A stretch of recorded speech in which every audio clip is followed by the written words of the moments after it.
Good morning students. आज हम काल पढ़ेंगे। काल किसे कहते हैं? काल क्रिया के जिस रूप से उसके समय का पता चलता है, उसके होने के समय का पता चलता है, काल कहलाता है। अब आप यहाँ पर कुछ आपस में हुई वार्तालाप सुनेंगे। ओह, स्टेशन पहुंचने में हमें देर हो गई। हाँ, हमें घर से जल्दी चलना चाहिए था।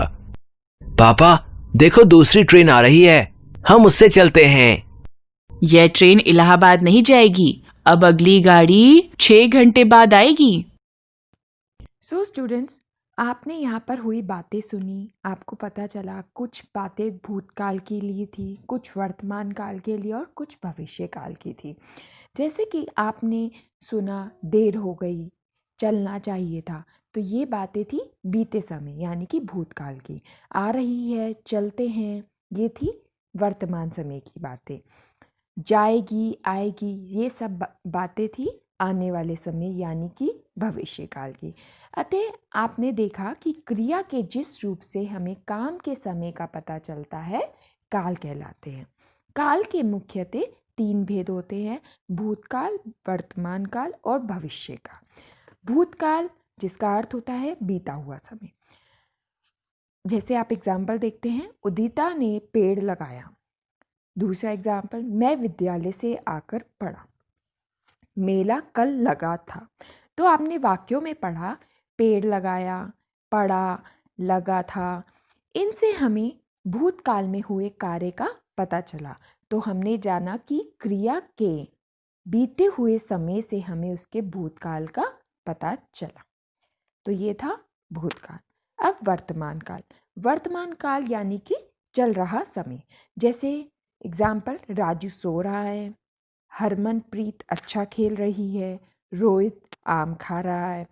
इन वाक्यों से हमें सो रहा है, खेल रही है, खा रहा है से हमें वर्तमान काल में हो रहे काम का पता चल रहा है। अतः हमने जाना कि क्रिया के जिस रूप से वर्तमान समय में होने वाले काम का पता चलता है, उसे वर्तमान काल कहते हैं। अब आता है भविष्य काल। भविष्य काल यानी कि आने वाला समय। हम कल शिमला घूमने जाएंगे। मेरी परीक्षा शुरू होने वाली है।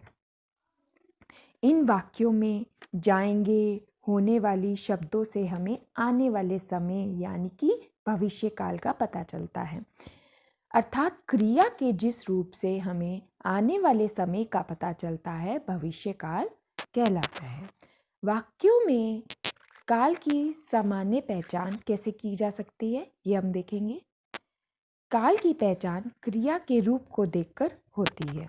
भूतकाल की पहचान, जिन क्रियाओं के अंत में था, थी, थे, रहा, रही, रहे, की, किया, किए आदि लगे होते हैं, वहाँ भूतकाल की क्रिया होती है। या, ये से समाप्त होने वाली क्रियाएं भी भूतकाल की होती हैं। जैसे बच्चे बाजार से पुस्तक लाए। भूतकाल की पहचान। वर्तमान काल की पहचान कैसे होगी? जिन क्रियाओं के अंत में है, लगे हों, वहाँ वर्तमान काल होता है। या फिर रहा है, रही है, रहे हैं, वहाँ भी वर्तमान काल होता है। जैसे सीता क्यों नहीं पढ़ रही, काम इस समय क्यों नहीं हो रहा, तो वर्तमान काल। सीता खेलती रही, काम हो चुका है, भूतकाल। अब हम पढ़ेंगे भविष्य काल की पहचान। जिन क्रियाओं के अंत में गा, गी, गे आए, वहाँ भविष्य काल होता है। जैसे कल मोदी जी आने वाले हैं, कल आने वाले हैं, तो भविष्य काल। उसे कल स्कूल जाना पड़ेगा, भविष्य काल। अब एक और एग्जाम्पल लेते हैं। मोदी जी शहर में हैं, वर्तमान काल, इस समय वो शहर में हैं। अर्थात हमें इन शब्दों से भी पता चला कि कैसे कोई सेंटेंस, कैसे क्रिया से लग कर ये शब्द वर्तमान काल के बने और कैसे ये हैं वाले शब्द भविष्य काल में आए। जो प्रतिदिन होने वाली क्रियाएं हैं वो वर्तमान काल में आती हैं, जैसे पक्षी चहचहाते हैं, सूर्य पूर्व से उदय होता है, गाय दूध देती है। इस तरह के जो सेंटेंस हैं, जो वाक्य हैं, जो प्रतिदिन घटनाएं घट रही हैं, वो सब वर्तमान काल के अंतर्गत आती हैं। तो स्टूडेंट्स, आपने पढ़ा काल किसे कहते हैं? क्रिया के जिस रूप से हमें उसके काम के होने के समय का पता चलता है, काल कहलाता है।